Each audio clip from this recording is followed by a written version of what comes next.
Assalamualaikum warahmatullahi wabarakatuh. Sahabat beriman, kedatangan Nabi Muhammad SAW sebagai penutup para nabi. Beliau membawa ajaran agama Islam. Di usianya yang ke-40 tahun, Nabi Muhammad SAW menerima wahyu Al-Quran yang pertama kalinya. Lantas, bagaimana asal-usul agama Islam? Siapa yang memberi nama agama Islam? Apa tujuan diturunkannya Islam? Apa agama Nabi Muhammad sebelum menerima wahyu? Tonton video ini hingga akhir agar tidak sesat. Bagaimana asal mula nama agama Islam? Di antara keistimewaan dan keagungan agama Islam adalah namanya. Nama Islam bukan dari seseorang, melainkan langsung dari Sang Pencipta alam semesta dan segala isinya, yaitu Allah Subhanahu wa Ta'ala. Islam berasal dari kata salima yuslimu istislam, yang artinya tunduk atau patuh. Juga berasal dari kata yaslamu salam, yang berarti selamat, sejahtera atau damai. Menurut bahasa Arab, pecahan kata Islam mengandung pengertian Islam al-wajh, yang diartikan ikhlas menyerahkan diri kepada Allah Subhanahu wa Ta'ala. Di dalam Al-Quran, Allah Subhanahu wa Ta'ala berfirman, "Dan siapakah yang lebih baik agamanya daripada orang yang dengan ikhlas berserah diri kepada Allah?" Quran Surah An-Nisa ayat 125. Secara rinci, Islam dapat diartikan sebagai tunduk dan menerima segala perintah dan larangan Allah Subhanahu wa Ta'ala.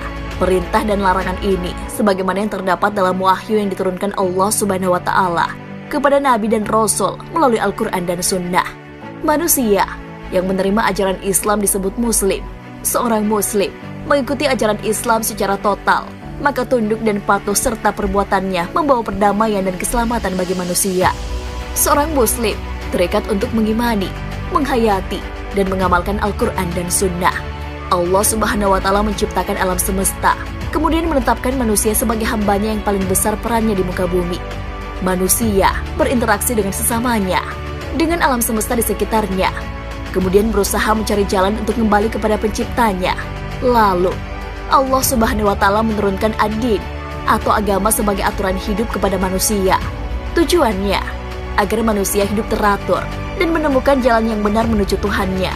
Aturan hidup yang dimaksud meliputi seluruh bidang kehidupan termasuk politik, hukum, sosial, budaya, dan sebagainya. Dengan demikian, manusia akan tentram dan damai, hidup rukun dan bahagia dengan sesamanya dalam naungan ridho Tuhannya. Allah Subhanahu wa Ta'ala berfirman, "Kemudian kami jadikan kamu berada di atas suatu syariat atau peraturan dari urusan agama itu. Maka ikutilah syariat itu, dan janganlah kamu ikuti hawa nafsu orang-orang yang tidak mengetahui." Quran Surah Al-Jathiyah ayat 18. Islam merupakan satu-satunya agama yang bersandar kepada wahyu Allah Subhanahu wa Ta'ala secara murni. Seluruh sumber nilai dari nilai agama Islam adalah wahyu yang Allah Subhanahu wa Ta'ala turunkan kepada para rasulnya terdahulu. Dengan kata lain, setiap nabi adalah muslim dan mengajak kepada ajaran Islam. Adapun agama-agama yang lain seperti Yahudi dan Nasrani adalah bentuk penyimpangan. Sedangkan agama lainnya selain keduanya, yang jumlahnya begitu banyak di dunia ini, hanyalah hasil kebudayaan dan pemikiran manusia semata. Bagaimana dengan agama para nabi terdahulu? Seperti diketahui, Nabi Muhammad SAW merupakan nabi dan rasul yang terakhir diutus oleh Allah Subhanahu wa Ta'ala. Sebelumnya, Allah Subhanahu wa Ta'ala mengutus para nabi terdahulu sebelum Rasulullah SAW. Para rasul seluruhnya diutus untuk beribadah kepada Allah Ta'ala semata dan tidak berbuat kemusyrikan. Allah Subhanahu wa Ta'ala berfirman, "Dan kami tidak mengutus seorang rasul pun sebelum kamu, melainkan kami wahyukan kepadanya bahwasanya tidak ada Tuhan yang berhak disembah melainkan Aku, maka sembahlah Aku." Quran Surah Al-Anbiya ayat 25. Qatadah dalam tafsir At-Tabari menafsirkan ayat tersebut bahwa seluruh rasul diutus dengan membawa ajaran ikhlas dan tauhid. Syariat itu bermacam-macam. Di dalam kitab Taurat ada syariat, di dalam kitab Injil ada syariat, di dalam Al-Quran ada syariat, yaitu halal dan haram. Itu semuanya dalam rangka mewujudkan ikhlas untuk Allah Subhanahu wa Ta'ala dan mentauhidkannya. Di dalam Al-Quran juga telah dijelaskan misi setiap Rasul yang diutus Allah Subhanahu wa Ta'ala. Allah Subhanahu wa Ta'ala berfirman, ketika para Rasul datang kepada mereka dari depan dan belakang mereka dengan menyerukan, janganlah kamu menyembah selain Allah.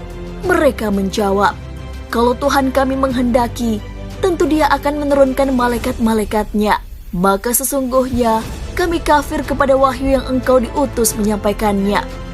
Quran Surah Fussilat ayat 14.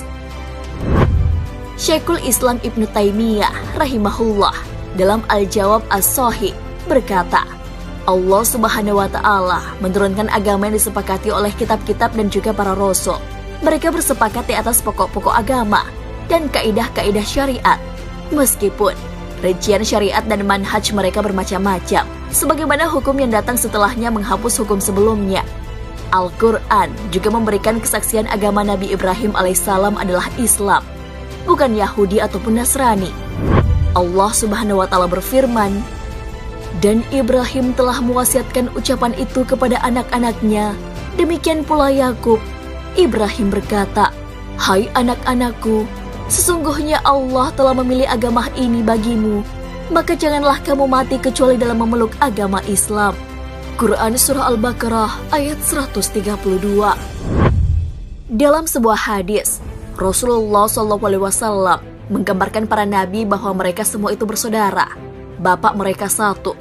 Dari sahabat Abu Hurairah radhiyallahu anhu, Rasulullah SAW bersabda, dan para nabi adalah bersaudara dari keturunan satu ayah dengan ibu yang berbeda, sedangkan agama mereka satu. Hadis riwayat Bukhari. Adapun Islam, yang mana kitab sucinya adalah Al-Quran, diwahyukan kepada Nabi Muhammad SAW saat beliau menginjak usia 40 tahun. Nabi Muhammad SAW memeluk agama apa sebelum menerima wahyu? Sebagaimana kita ketahui, Nabi Muhammad SAW menerima wahyu Al-Quran surah Al-Alaq di usianya yang ke-40 tahun. Nabi SAW menerima wahyu pertama dari Allah Subhanahu wa Ta'ala melalui malaikat Jibril pada 17 Ramadan di Gua Hira.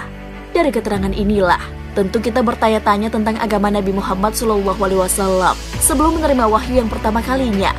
Mengenai amalan Nabi Muhammad SAW sebelum diutus dan menerima wahyu, ulama berbeda pendapat dalam hal ini. Dalam tafsir Al-Alusi, Nabi Muhammad SAW mengikuti Nabi Ibrahim alaihissalam. Al-Alusi menegaskan, pendapat yang benar mengenai kondisi Nabi Muhammad SAW sebelum diutus oleh Allah Subhanahu wa Ta'ala, bahwa Nabi SAW mengikuti ajaran Ibrahim alaihissalam. Al-Alusi membawakan keterangan Ibnu Aqil, Abdul Wakah, Ali bin Aqil. Sementara itu, pendapat Al-Qadiyat dalam kitab Fathul Bari mengatakan, sebelum mendapat wahyu, Nabi Muhammad SAW tidak beribadah dengan mengikuti syariat umat sebelumnya. Ketika itu, Nabi SAW sudah beribadah. Salah satu buktinya, Nabi Muhammad SAW pernah melakukan tahannuts di gua-gua. Aisyah radhiyallahu anha pernah menceritakan peristiwa yang dialami Nabi SAW menjelang datangnya wahyu. Nabi menyendiri di Gua Hira melakukan tahannuts. Hadis riwayat Bukhari. Mengenai makna tahannuts, dijelaskan oleh Al-Hafiz Ibnu Hajar. Maknanya ada dua.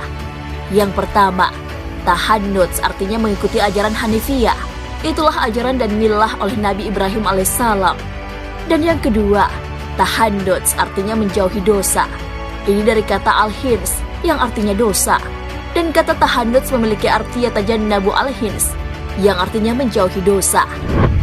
Sahabat beriman, itulah penjelasan mengenai syariat yang diikuti oleh Nabi Muhammad SAW sebelum menerima wahyu. Hal yang terpenting, yakni misi utama para nabi dan rasul untuk memberitahu bahwa Allah Subhanahu wa Ta'ala adalah satu dan satu-satunya yang berhak untuk disembah. Wallahu a'lam bishawab. Wassalamualaikum warahmatullahi wabarakatuh.